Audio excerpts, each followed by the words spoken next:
मानून तर त्यांना म्हणायचे, अहो तुमच्याकडे एवढं आघात ज्ञान आहे, हे तुम्ही मांडा. पक्षी प्राणी यांचं वनस्पती शास्त्राच्या सायन्सच्या पुस्तकामध्ये पण असतं, तसं नको. थोडंसं रंजक करून जर मांडलं. मग नरहर कुरुंदकरांनी त्यांना काही टीप दिल्या. म्हणजे पहिल्यांदा ज्या वेळेला नरहर कुरुंदकरांकडे घेऊन गेले एक लेख, तो वाचल्या नरहर कुरुंदकर म्हणाले, तुम्ही हे असं वाङ्मयाच्या नादी लागायचं सोडून द्या, मला नाही जमणार. पण मग त्यांनी तो वाईट नाही वाटून घेतलं, आले ते. मग त्यांनी लावा पक्षाबद्दलचं एक टिप्पणी दिलं, ते दिलं कुरुंदकरांनी काय केलं, ललित निबंध जसा लिहावा त्या पद्धतीनं त्याला सोडून दिलं, त्यांच्याकडे दिलं. म्हणाले असा लिहावा. त्यांनी पूर्ण त्याचा अभ्यास केला आणि त्या पद्धतीनं लिहिलं. आणि मग त्यांनी व्यंकटेश माडगूळकरांचं आणि यांचं दोघांचं सहकार्य लेखनाला सुरुवात केली. पुस्तक लेखन त्यांचं सुरू झालं. आणि मग काही वर्षांनी कुरुंदकरांनीच चितमपल्लीवर लेख लिहिला, पक्षीवेळा मारुती चितमपल्ली. हा इतका पट्टीचा संशोधक आहे आणि हा लिहायला लागेल तर निसर्गाची अनेक पुस्तकं अवघड होती. आणि व्यंकटेश माडगूळकर तर म्हणत, हा वनस्पती कुळातला माणूस आहे, हा माणसातला नाहीच आहे, याचा तो वनस्पती बद्दलच आहे. आणि मग त्यांच्या लक्षामध्ये आलं की हे फार मोलाचं आहे, लोकांना पण याचं महत्त्व कळू लागलेलं आहे, तर याच्यावर लिहिलं पाहिजे. आणि मग त्यांनी रिटायर झाल्याच्या नंतर मी सांगितलं मगाशी मला यादी, ती सगळी पुस्तकं लिहिली. आणि आता अलीकडच्या काळामध्ये या 10 वर्षामध्ये त्यांनी आणखी 3 कोश लिहायचं जबाबदारी घेतली. त्याच्यामध्ये एक प्राणीकोश, एक मत्स्यकोश आणि एक वृक्षकोश. आता काय राहिलं निसर्गामध्ये, हे सगळं कोश उपानं मांडण्याची धडपड चालली. आता हे सगळं करायला किती मेहनत आहे, किती लिखापडी आहे, किती अभ्यास त्याच्या पाठीमागे करायचा. पण त्यांनी ते मनावर घेतलं. त्याच्यातला प्राणी कोश जो आहे तो जवळजवळ प्रकाशनाच्या मार्गावर आहे, पण 2 कोशाचा काम राहिलेला आहे, त्याच्या आधी त्यांना जावं लागलं. पण या वयातही त्यांची लेखन कामा ठीक चालू. नागपूरवरून त्यांना सोलापूरला यावं लागलं. रिटायरमेंटच्या नंतरचा काळ त्यांनी नागपूरमध्ये घालवला. तर नागपूरमध्ये काय घालवला तर ते म्हणाले की मला सिमेंट कॉन्क्रीट डेव्हलप करायचं, मला नागपूरमध्ये इतकी उद्यानं आहेत आणि इथून थोड्या अंतरावर 10-20 किलोमीटर अंतरावर वनश्री दिसते, म्हणून मला किमान नागपूरला तरी राहू द्या.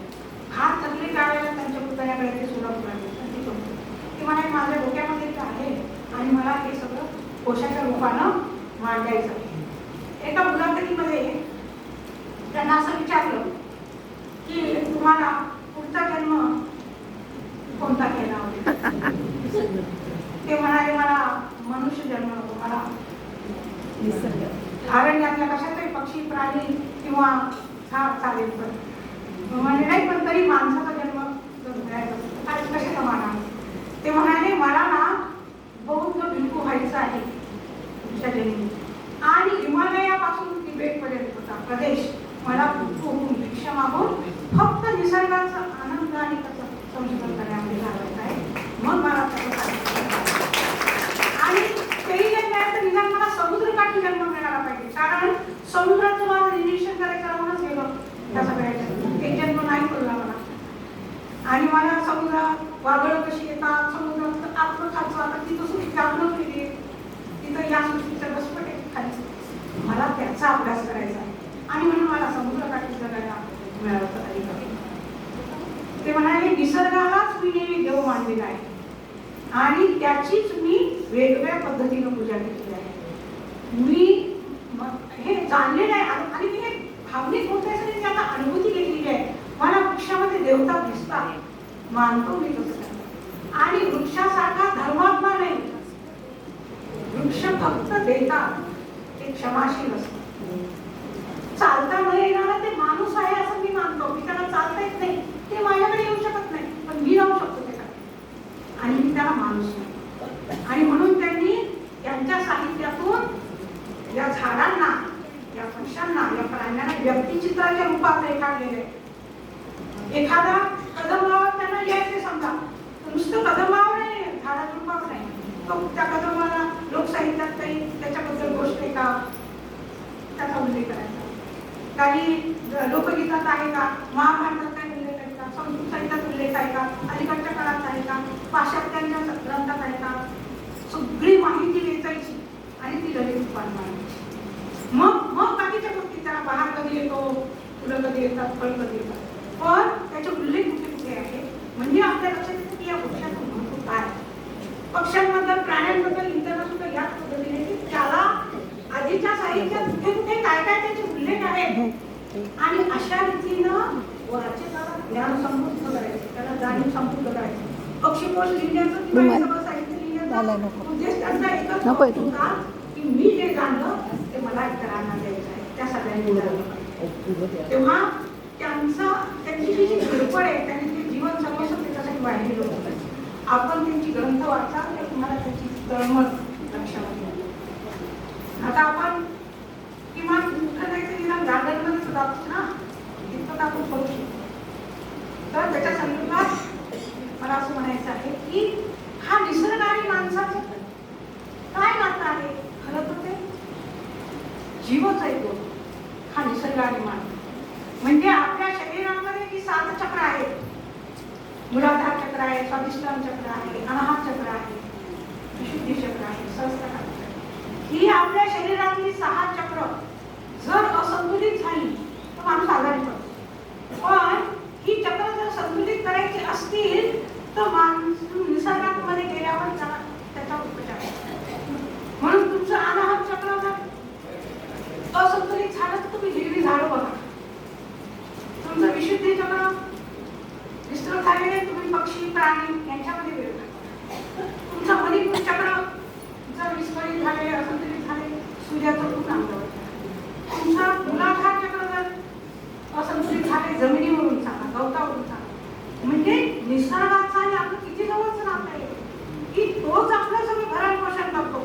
त्या सृष्टीमध्ये हे जे सगळं आहे, झाडं, वनं, ही माती, हे आकाश, चंद्र, सूर्य आहे. चंद्राची किरण, चंद्रकिरण संध्याकाळच्या वेळेला असं केल्यावर त्याचा काय फायदा होतो. हे सगळं जाणल्यावर आपल्या लक्षात येईल की या माणसाचं जीवनात महत्व आहे हे आपल्याला कळलं ना त्याबद्दल. पण याच्यापेक्षा निसर्गाचा आपल्या सगळ्या जीवनामध्ये, आपल्या भरण पोषणामध्ये आणि आपल्या आरोग्य संपन्न जगण्यामध्ये एवढं आपण फक्त झाडाची पानं, फुलं, फळं, भाज्या खाणं याच्या पलीकडं जाऊन या पद्धतीने विचार करायला पाहिजे की ह्या सगळ्या शक्ती आहेत. म्हणून आपण त्यांना पंचप्राण म्हणतो, पंचतत्व म्हणतो. आपला अन्नमय कोश, आपले सगळे कोश कशावर पोचल्या गेलेले आहेत, या सगळ्या सृष्टीवर पोचल्या गेलेले आहेत. आणि म्हणून या अर्थानं विचार केला तर निसर्ग हाच खरा म्हणण्यापेक्षा हा एक देव आहे असं मानून त्याच्या म्हणजे आपलं जसं संतुलन तो करतो तसं त्याचं संतुलन करणं आपली जबाबदारी आहे.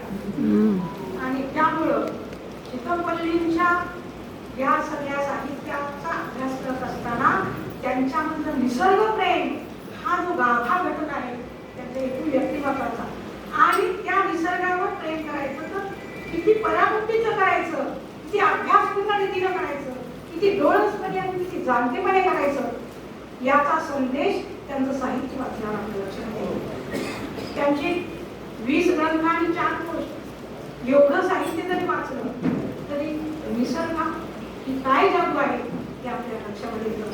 आणि मग त्याच्यातून प्रेरणा घेऊन आता आपण सहलीतच काढतो. आपण निसर्ग सहली काढा, त्यावेळेला निसर्ग सहली काढताना आपण पाण्यामध्ये पाय सोडून बसू, पण जेव्हा चितमपल्लींना आठवू त्यावेळेला आपण अधिक चांगल्या रीतीनं त्या गोष्टीचा आनंद आहे कसा साधू. त्यामुळे आपल्या निसर्गाविषयी जाणीवा जर समृद्ध करायची असतील तर अशा प्रकारचं वाचन करणं हे आपल्या हातात आहे आणि हे आपण केलं पाहिजे एवढी आम्हाला विनंती करते. आणि आणखी एक संयोजकाचे आभार यासाठी मागते सुद्धा की चितमपल्ली हा माझा फार आवडीचा लेखक आहे. अगदी 10-12 वर्षापूर्वी मी त्यांची सगळी पुस्तकं आणून वाचली आणि नंतर दिल्लीला गेले, काही पुस्तकं तिथे काही पण तुम्ही मला हा विषय दिला आणि माझे 15 दिवस एवढे सुखाचे गेले. मी ते त्यांनी पुस्तकातून सगळे परत फिरून आले आणि माझी छान सहल झाली. मला म्हणायचं काम पडलं नाही, चला फिरायला खूप आनंद. आणि तुम्ही मला ती संधी दिल्यामुळे मी तो आनंद घेऊ शकते. आता मी तुम्हाला त्याच्यातून किती आनंद दिला माहित नाही मला, पण मी मला निमित्तानं गेले आणि त्यामुळं आपल्या सर्वांचे श्रोत्यांचे आणि व्यासपीठावरील मान्यवरांचे मनपूर्वक आभार मानते.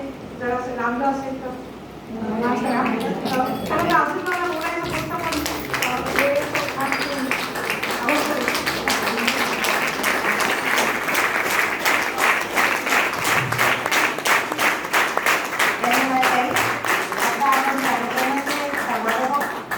करणार आहे. पण त्यापूर्वी ज्यांनी इतके सुंदर आवाजात आपलं स्वागत गीत म्हणले त्या मैत्रिणीचं मी स्वागत करू इच्छिते. मग त्यांना मी नाव घेते वीणा म्हैसेकर. त्यांनी व्यासपीठावर यावं. वीणा म्हैसेकरचं स्वागत सीमा पाठक यांनी करावं अशी मी विनंती करते.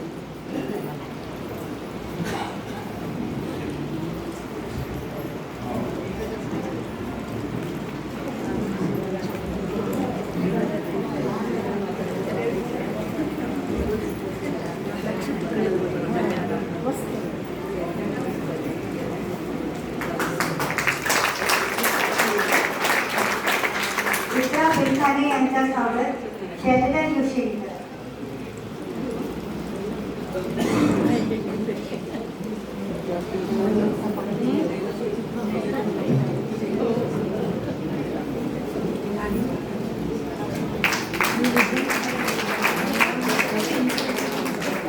निर्मलाताई सांबरेचं स्वागत मंजुषा देशपांडे यांनी.